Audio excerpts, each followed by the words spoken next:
The Battle of the Alamo, February 23 to March 6, 1836, was a pivotal event in the Texas Revolution. Following a 13-day siege, Mexican troops under President General Antonio López de Santa Anna reclaimed the Alamo mission near San Antonio de Bexar, modern-day San Antonio, Texas, United States, killing the Texian and immigrant occupiers. Santa Anna's cruelty during the battle inspired many Texians, both legal Texas settlers and illegal immigrants from the United States, to join the Texian army. Buoyed by a desire for revenge, the Texians defeated the Mexican army at the Battle of San Jacinto on April 21, 1836, ending the rebellion.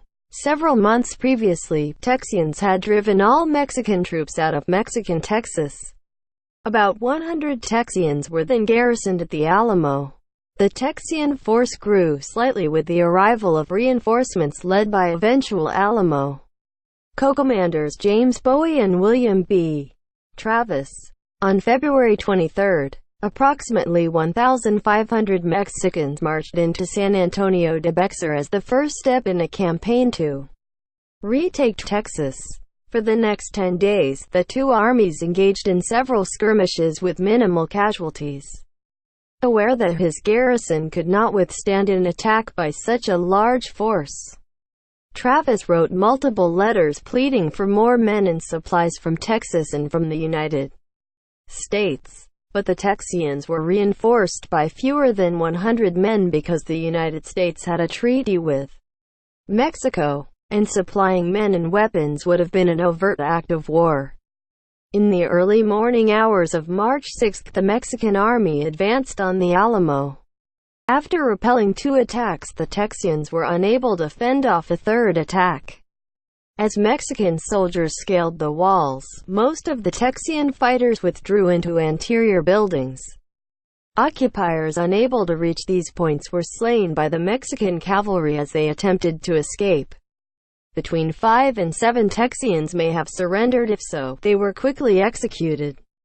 Most eyewitness accounts reported between 182 and 257 Texians died, while most historians of the Alamo agree that around 600 Mexicans were killed or wounded. Several non-combatants were sent to Gonzales to spread word of the Texian defeat. The news sparked both a strong rush to join the Texian army and a panic, known as the Runaway Scrape, in which the Texian army, most settlers, and the new, self-proclaimed but officially unrecognized, Republic of Texas government fled eastward toward the United States ahead of the advancing Mexican army. Within Mexico, the battle has often been overshadowed by events from the Mexican-American War of 1846–48.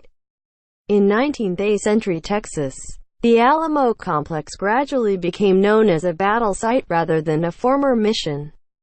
The Texas legislature purchased the land and buildings in the early part of the 20th century and designated the Alamo Chapel as an official Texas state shrine. The Alamo has been the subject of numerous nonfiction works beginning in 1843. Most Americans, however, are more familiar with the myths and legends spread by many of the movie and television adaptations, including the 1950s Disney miniseries Davy Crockett and John Wayne's 1960 film The Alamo. Subscribe our channel for more such informative short video.